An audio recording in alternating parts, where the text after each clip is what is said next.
Thank you. Good morning. Today is Friday, September the 15th, 2023. This is a regularly scheduled meeting of the Policy Committee for the Darien Board of Education. The next policy meeting is to be This morning we have a few agenda items. We have a social media policy, policy number 4400. We have a program for instructional curriculum, textbooks, and other instructional materials, policy number 6210. And we have a policy 8220, challenges to instructional material. These have been discussed at length by this committee, as well as a discussion by the full Board of Education. We also have a new discussion on here regarding an advertising and naming rights policy. As I mentioned, we've discussed most of these policies at length at both this committee and at the board level. And for each of these three policies, we have two competing versions, one that's been drafted by outside counsel, one that's been drafted by policy committee members.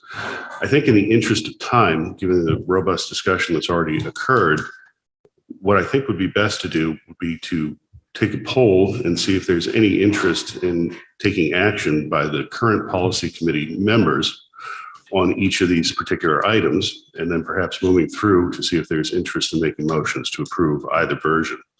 So with that thought in mind, if there's not any other opinion as to how to proceed, I would see if there was a motion to proceed with 4400, the version that was drafted by myself and a former policy committee member.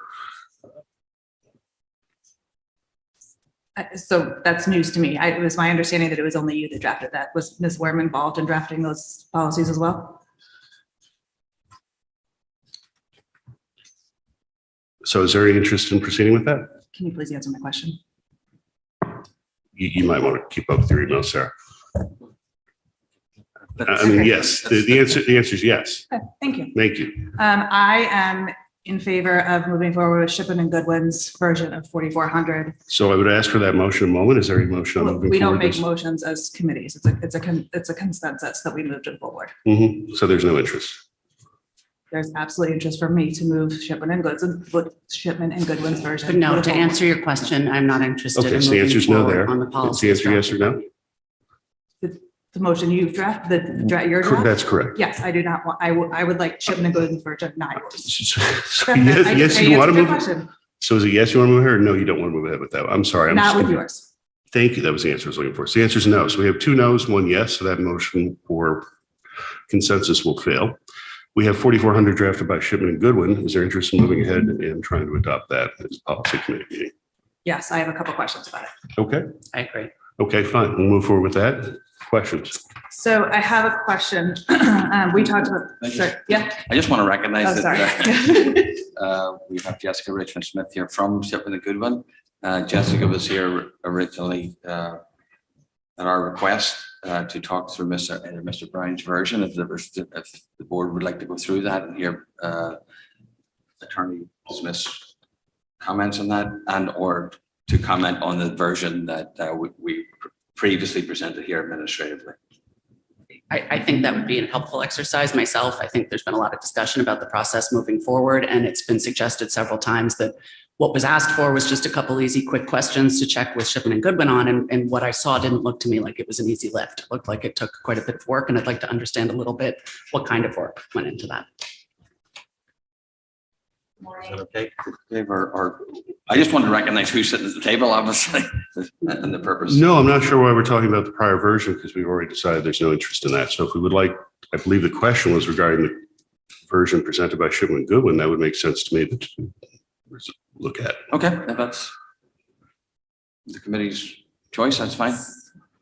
That's the chair's choice, not the committee's choice, I guess is what. Oh, sorry, I thought Mr. Brown said he'd like to look at the one presented by Shippen and Goodwin. You all decided not to move forward with the discussion on Mr. Brown's version. Right. The version that was presented by the board members, so let's move forward with the Shippen and Goodwin version. Yep. And understand questions and thoughts around that. Okay. Will do. These are my two questions have been raised previously, and I just want to see if we can get some sort of closure on them before moving to the full board. I'm looking on page 5 of Shipman's policy.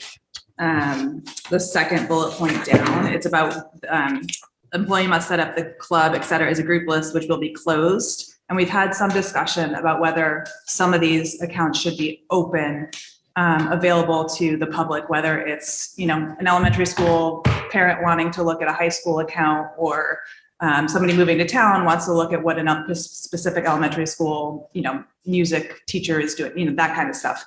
Is there language to put in there? I don't know. I just would love your thoughts about, some of these accounts being open versus closed. Sure. So I think that the concern is if the account is completely open, it might lead to student privacy concerns. Okay. Because these accounts, I assume, are being used to communicate about student information, student activities, and there are FERPA concerns, and there are also more general concerns about the public having access to that. Okay. That being said, I'm sure we could figure out a way technologically to make it so that certain portions of the sites are open, informational portions, for example, that don't include student information or anything about students in particular. Okay. So do you think that the language in here is fine, saying, if there is some piece of it open, should that be? I think we should specify exactly the extent to which the site would be open, just so that if you do have a portion of it's open, you wouldn't be considered to have violated your policy. And I'm happy to suggest language. Okay, I think that would be helpful before we go for the full board. My other question was, and it was mentioned in the memo that Marge wrote about codifying the accounts should be DPS accounts and how we're going to name those. So would love some language around that included. Sure. Those are my two. Those are my two as well. Other than that, I'm fine with this draft of the policy as it works, as it is written right now.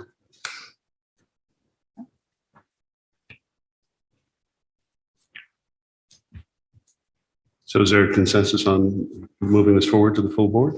Yes, please. I would recommend we move it forward to the full board. All right, so that I am counting 2 out of 3, so that motion will pass. Next, we have 6210 program instruction materials. Again, same situation. We have 2 competing versions, one drafted by policy committee members, mostly myself, and one drafted by Shipman Goodwin. Anybody have any interest in reviewing, moving forward, or looking at the one drafted by the policy committee? Seeing none, I will ask if anyone's interested in looking at 6210 as drafted by Shipman Goodwin and perhaps adopting such policy. I'm seeing some nods and giggles. Is that a yes? I'm just, once again, I'm reacting to the characterization that there was a draft written by the policy committee. I did not participate in drafting that version of the policy. I will echo that. That was not I said members, drafted by but the committee. members, but that's Yeah, fine. I too, but appreciate that's the fine. distinction. You're correct in that. So is there any interest in moving forward with 6210 as drafted by Shipman Goodman? Yes, I'm Yes, interested in there moving is. forward. Yes, I am. All right. Again, I think there's a question about, So I'm seeing 2 out of 3. So I think that's going to move ahead. If there's questions, I think we should open the discussion. thank you. Of course. So my questions are about the committee, the group that would, no, this is the wrong policy. Sorry, I'm thinking about 6220. This is 6210. There was a conversation earlier about adding a transparency language into this policy. We have policy 6930. I'm wondering if 6930, which is the parental access to instructional material, covers that transparency, or if there is other board members outside of this committee have expressed that maybe having transparency in this policy is worthwhile. I'm questioning whether 6930 covers us, and I don't know if that's a question for Marge, for Jessica. And if I can jump in, I think, Jessica, I don't think you all have reviewed this yet based on our conversations, but I guess my question is, as a best practice, would we embed a policy that exists elsewhere into another policy? 6930 is a policy we reviewed and brought to the board and approved in February of this same year. So it would seem to me that it's current and relevant and applicable. So I would not add something more to this myself, but if you think as a best practice, it's worth doing, I'm interested in hearing that. So, are you asking whether to do away with 6930 and instead subsume it within the curriculum policy, or? I don't even think we've gotten there yet because Okay. it was being brought up separate from any discussion of 6930. I think Okay. there was a desire to add language into this policy about transparency. And I guess we're suggesting that 6930, because all of these work together, already provides I the see. transparency explanation that we need. Okay, so I think that legally, it doesn't matter. I think the question is whether for optics reasons, it's important for you to signal in your curriculum policy that parents do have access under federal law and now under state law. There was actually a change in this last legislative session, basically codifying the federal law requiring parents to have access to curricular materials into state law, just FYI. So you should absolutely keep 6930, and we're going to make a slight change to that. But the question is whether to cross-reference it. You can do that either by incorporating language. I wouldn't necessarily repeat the entire policy in the curriculum policy, but in the legal references section, you could also cross-reference 6930 and the PPRA, which is the Pupil Protection Privacy. Great, thank you. That makes sense. So I think that makes sense to me. And I don't, Dave and Julie, does that make sense? Would you like to reference the transparency policy? No, I don't actually have an opinion on that. So I guess the question is there further discussion or questions, or would we like to move ahead perhaps with a proposition to include a cross-reference? I think it's just a general, a broader conversation at the board. I think we get a sense of the board if they feel like we need to include more specific transparency language or the reference or. So then should we recommend perhaps moving this up to the entire board with that discussion? Yes, please. I agree. So I see 2 out of 3, so that will move ahead. Next, we have 6220 challenges to correct instructional materials. Same question there. We have 2 different policies, 2 competing ones, one drafted by board chair, policy chair, and one drafted by Shipman and Goodwin. Is there interest in having discussion of the version drafted by myself? Seeing none, is there any interest in discussing the Shipman and Goodwin policy? So yes, I would be interested in discussing. So that's 1 yes. I'm Yes, sorry. please. 2 yes. Okay, 2 out of 3. Let's proceed. I continue to support this as drafted, as I have since I believe November. I still am not on board with having 3 parents as part of the review committee. So with a revision there, I could be ready to take this policy forward. Yeah, I think I agree with that. I don't necessarily as a concept have an issue with having parents on the committee, but I don't know how logistically, pragmatically, how you don't end up potentially pitting parents against parents, or, how do you choose those 3? I think it's a very tricky quagmire that I'm not sure we want to get involved in. I appreciate the idea of being inclusive, but I agree. We're picking 3 people at random or not at random. Either way has complications, and they are coming to the table with their opinions and most likely not expertise in this area. And it's one neighbor against another neighbor or not. I don't see that it adds enough to be worth what it risks. I think that good conversation as always. I think in terms of looking at this stuff,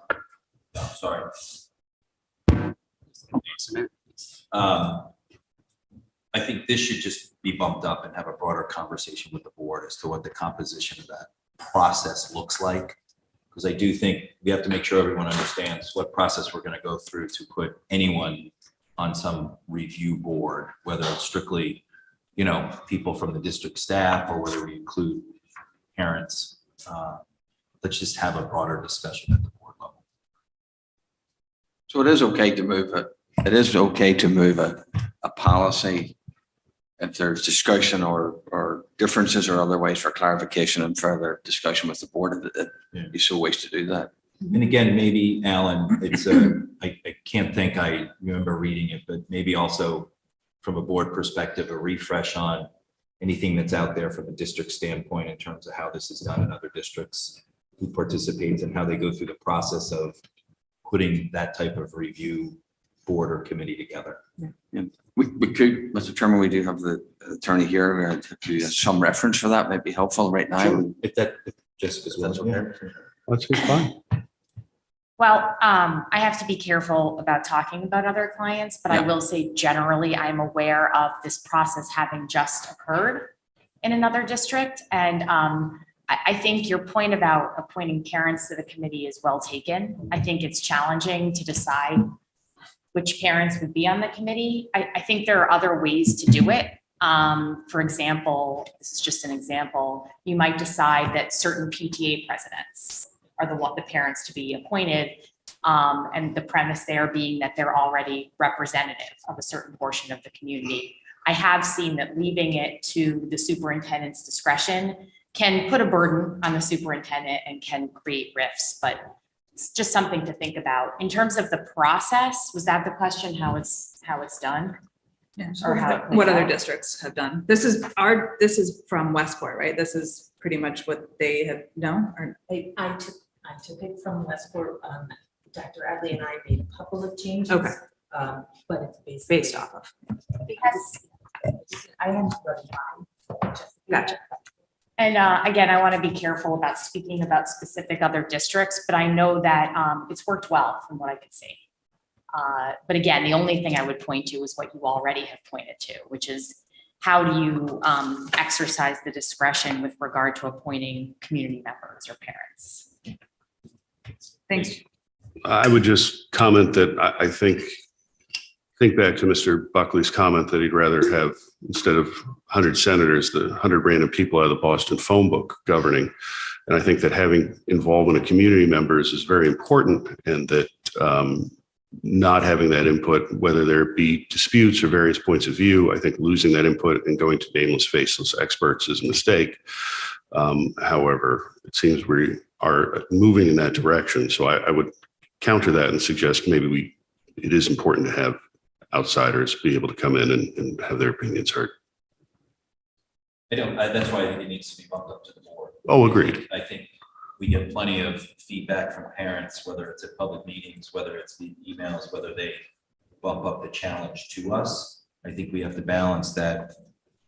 We've got a group of professionals from an education standpoint to review these materials, but then it's about getting everyone comfortable with the process and then how the review process works and who's on that review process. So that's why I think it's just best. I think we've gotten good feedback here today.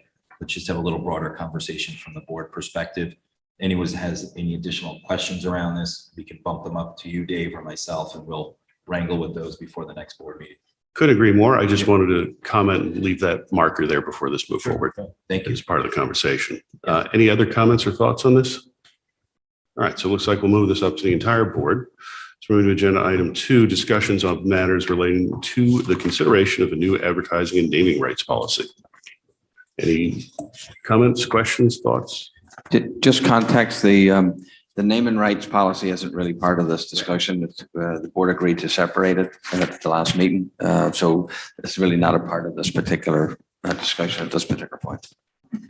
So I think in the memo, there were some questions. This item is up for discussion coming forward at the future board meetings.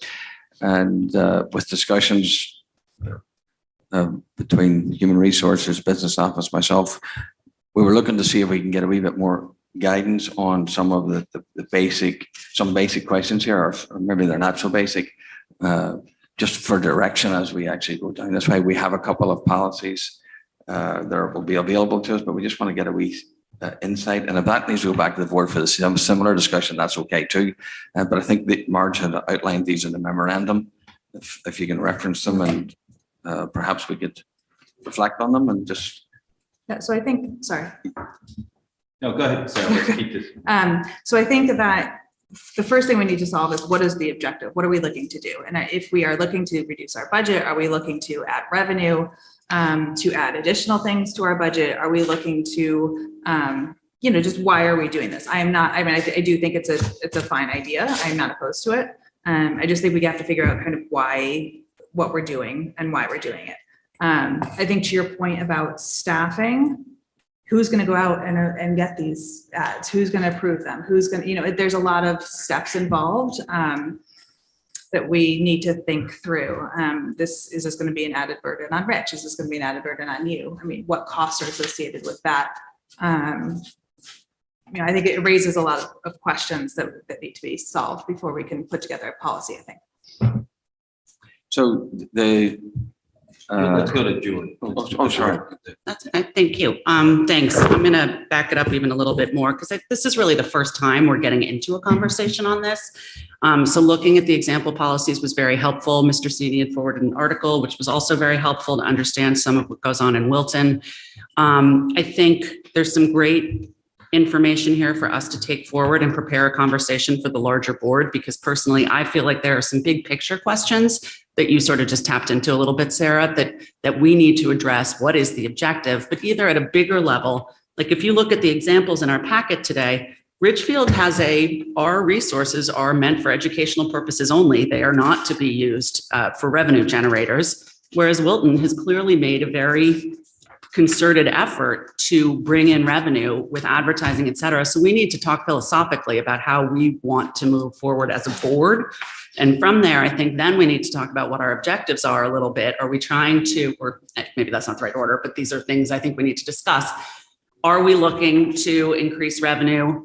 If so, what are the levers we can pull? Advertising is one, but there are other things we probably should just have an open discussion about as well. Like I just did a quick search of other revenue sources for public school districts. Some schools have elementary aftercare programs that are fee-based, and that's an extra revenue source. I'm not trying to throw new projects in. I'm just saying to have kind of a universal discussion about what we're trying to do at a higher level. And then I agree, this sounds like a pretty available option to us with definitely some pieces to work out about who, how much, who would handle it, all of that good stuff.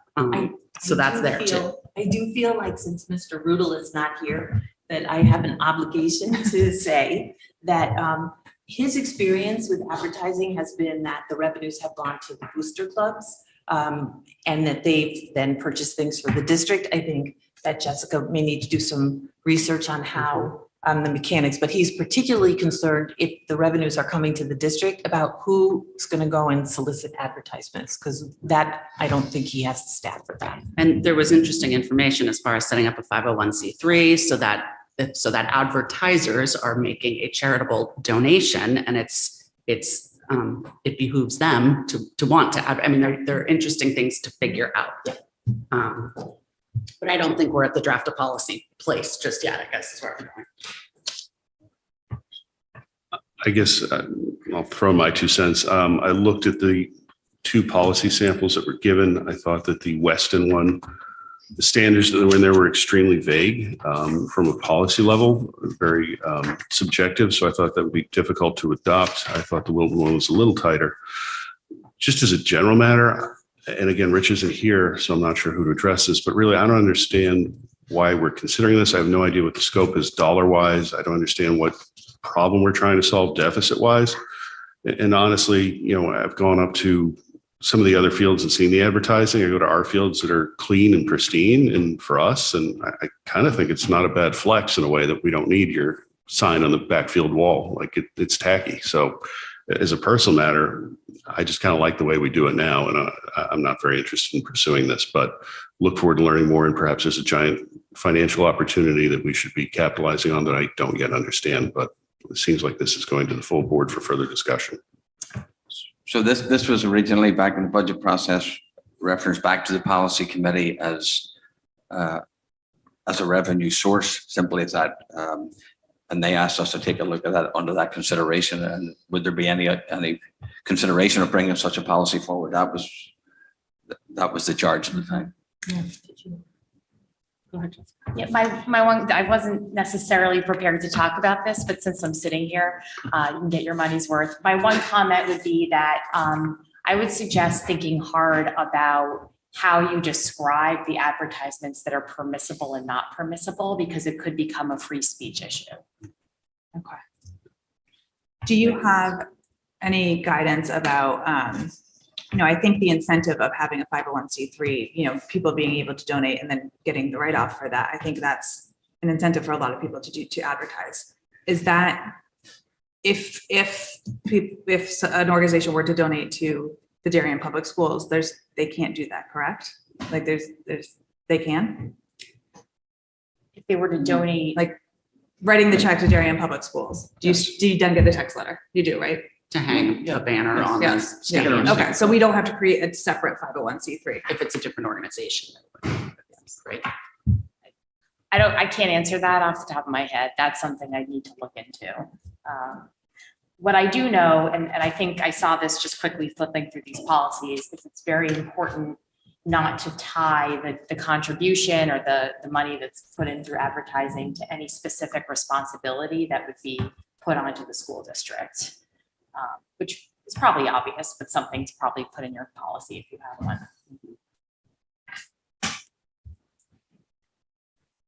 So I think at the end of the day, if I may, Dave, Of course you may. thank you. You've asked all the right questions, and that's the goal of the policy committee. All right, it wasn't about sitting here and drafting a policy, and we had good information in here. We started the conversation at the board level. You bring up some good points, Julie, about additional revenue. I think the problem with that is just continuously open this can of worms, so I think at the end of the day, if you collectively, from a committee standpoint, can organize all those questions to bring up to the board, and then we continue to have the conversation at the board level. I think, a lot of this has come, to various board members in terms of people wanting to donate, people wanting to use the scoreboard. A lot of it has, the other question is it just local businesses? Is it outside of the district, outside of the town, right? There are just people that have wanted to participate or see how they could help the district. A lot of infrastructure and a lot of dollars has been raised and donated. The other question is, you have to look at, if you're using scoreboards, it becomes very sports specific, right? But do the donations, are they sports specific? We've got an incredible theater program, incredible music, incredible art program. So those are the questions that we have to ask. There's one, Rich was telling me, one district advertising revenue goes to offset the cost of security for those specific events. That's clean, that's clear, that's logical, right? So those are the things that you have to think about. Yeah. One more comment, because you mentioned sports and advertising for sports. Just keep in mind Title IX, Yes. because all the money that's flowing into your sports activities, if it's concentrated on, for example, the football fields, you have to take that into account as part of the overall funding to all the programs. So I think, at the end of the day, just, organize the thoughts and the questions that came here. Thank you for the Marge and Rich and everyone that put together some other policies there and stuff like that. But I'm happy to pass along my notes and questions. Yeah. It got more nitty gritty than what I got into here. yeah, Sarah, I think I'm good for the broader conversation. thanks for wrapping that up, Duke. Appreciate it. All right, so I'm hearing this is going to go back with discussion and comments. So thank you everyone for your contributions. Any further questions, comments, Marge? So I know we're not discussing naming, but as long as we have an attorney here, there was some initial concern from my point of view and Rich's about whether the school district has the right to name the buildings or fields because we don't own them. I don't know whether the town has an opinion or whether you'd like Jessica to do some research before we bring it back. I mean, you teed it up and she's sitting here. So why? Well, I don't know why whether wouldn't- maybe the town has already given an opinion. That's what I wanted to check on. I'm not. Have you heard anything along those lines, Duke, or no, I have not. Alan? No. Okay. So I guess this will be first impression, just You know, to the the- school I- point of view. I'm sorry. Sorry. No, please. Chief Phipps. No, fine. I'm done. I think, the only thing that we've done recently is accept, which I think was a nice overall thought process. It's Jessica, we accepted to rename the Oval up at the high school. And we did go through the process of talking to the town, planning and zoning. We're not renaming the street, but we're adding a name to the Oval up there with respect to something the students and the parents wanted to do. So, but I think it's a good point. I think that the takeaway, we can continue the conversation. We could get some guidance from Jessica on the fact that we have care, control, and custody, but we don't have ownership. If there's a policy, the schools all have pretty much local community names associated with them. So I think that would be the guidance. I'm trying to think, You is there bring up a anything else good in point. town that's named? Say that I'm again? trying, is there anything in town that's named? I can't think of anything off the top of my head. No, and the only other thing that just pops into my head as we're having the conversation, and I don't remember, it did come to the board and we agreed to it, but Dr. Brenner came up with the name for Fitch Academy. Again, Fitch is a old school name associated with town as it's Tokenie Combs Royal. So Jessica, if you have thoughts, again, I know you're doing this Yeah. off the top of your head. If you want to do research or anything, we'll caveat it, but please. My thought is I should not speak on good research to support, but I'm also thinking if Dr. Brenner named Fitch Academy, we've probably recently advised you on that issue. Well, So- Fitch is in a private office building. Oh. So that's. So it's not owned by the town. Yeah, it's Lake Smarts. It's just, I think we just did it kind of as a board. Yeah. So I did notice that in Wilton, this advertising program is being piloted by Board of Selectmen in concert with private individuals, but it is an outside organization that they have set up to take in these funds and use them to help maintain the fields. I looked into, because all the fields in Wilton appear to be named. One was named after a longtime football coach in memory of. Another was named after a soccer star who is still with us and runs a camp in Wilton each summer. And the other is a stadium that was built as a memorial to veterans. But it didn't get into any detail on how that process worked, but I don't know if there's information to be found there. Yeah, I think the key that you already mentioned is whether it's town-owned property, and obviously you have control of the operation of your schools and your property, but we'll have to, I also recommend working with your town attorney to come to an agreement on what the answer is. Okay. Thank you. I'll have a takeaway of an initial conversation with the town and then circle back with them. All right, great discussion. Anything else, or should we conclude that? I'm good, thank Can I you. just have a clarification? I just want to make sure that for the advertising that will be taken back, essentially this discussion and the questions that were posed to this particular committee, I'll send them to you. and we'll take those back to the full board for discussion. Yeah, I think that the one thing, and it kind of some lessons learned here in terms of stuff like this, and that I think you said it, Sarah, is I think all the right questions were asked here. I think this was a good place to start. To bring those questions back to the board, but at the end of the day, the board is determined what's the objective here? What's the goal? Is it revenue? Okay. Is it revenue for what? You know, so.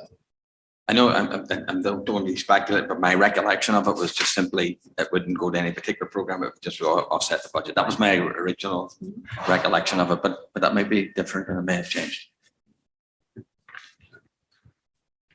All right, so I think we're good there. So we'll turn to our next agenda item, which is public comment. Michelle. Good morning. If anyone in person would like to participate, please wait for the chair to acknowledge you. You'll have the 3 minutes to comment. Please state your name and address for the record. Seems quiet in here today. We have one. Oh, we do. Oh, here we go. Please. Good morning. Good morning, everyone. My name is Doug Wilson, and I'm here representing the Blue Wave Booster Club.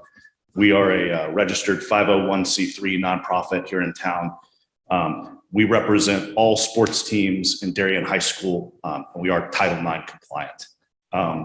We were formed in 2006 to raise money for the wants of Darien High School athletic teams, the band, the Spirit Squad, and other student-led organizations. The Board of Education provides for the customary needs of the respective teams. However, many teams have essential and customary wants that exceed their respective budgets. The Booster Club helps bridge the gap between the wants and the needs of these individual teams. To date, since 2006, we've raised over $750,000, and all of that money has flowed back to Darien teams. Our additional mission is to foster sportsmanship, school and community spirit across students, parents, teachers, and staff. To that end, we launched the Team Spirit posters in 2019. The intent of the Team Spirit poster was to promote Darien athletics, the band, and the Spirit Squad by honoring the exemplary student athletes with emphasis on team captains and seniors, promote awareness of the Booster Club, and foster a sense of community. local businesses underwrite the cost of these posters through fundraising efforts that the Booster Club takes on, so that these posters can be distributed free into the community and membership money continues to flow back to the teams. The one thing that I would highlight is in numerous instances, the Booster Club has been involved in raising money, putting that money into restricted accounts for the benefit of certain organizations. It allows local businesses to participate in supporting the local schools while enjoying the benefits of the tax deduction and holding the money in a separate account. Most notably, we supported the senior send-off this last year after the prom, where a significant portion of the graduating class was able to participate in an alcohol and drug-free event that was supervised after graduation. And we saw the majority of the class operate. I think that we're happy to make ourselves available and help the board in any way possible to act as a 501c3 to hold this money. We're happy to work with other organizations in town, such as the Darien Athletic Foundation, who obviously has a history and an experience with the fields and naming rights and raising money from members of the community. And I'm happy to answer any questions anyone has. Mr. Wilson, thank you so much. And thank you so much for the efforts Thank you. you guys put forward for the town.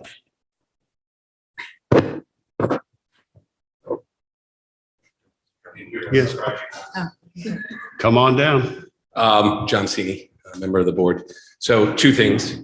This policy discussion was a long time coming. I'm really excited it's finally coming to the board. I think we started discussing this in December, and I think we're down the road of finding a way to greatly enhance our existing policy, which I think 6210, if I have my numbers right, is like 2 lines. So I think we're meeting the desires of the community, which came forth, and look forward to, I think we'll probably start discussing this full board level next board meeting. Yes. Right. So that's just awesome. In the spirit of being excited, I got involved in town government around one issue, and they said, we never get it done. We can't do it done. And they put up hurdles everywhere. And although tonight's a holiday game, I'm going to a place that there's high school lights. So let's address this issue as a board in a positive light, in a way that, as Doug said, allows our local community businesses to participate in the spirit of Darien High School, Darien Athletics, Darien extracurriculars. Yes, it might be a revenue offset, but it means so much more to see some of these local businesses. I think the site at Wilton is just awesome. It's like going to the US Open. It's bicolors, so it's got the Wilton blue and white, tastefully done. And we spend a lot of money on extracurriculars. I think we calculated one of the finance meetings over $1,000 per athlete. So maybe that's not per athlete. Well, that's per athlete, per student. It might be student athlete, might be more because you have 2 or 3 sport kids. So great questions, but I look forward to addressing it at the board level too. Thanks. Thank you, Mr. Cini. Anyone else in public or in the room? Zoom? What do we have? If anyone on Zoom would like to participate in public comment, please use the raised hand option. There are no raised hands. All right, so I will look for consensus or a motion, either or, to conclude. 1, 2, and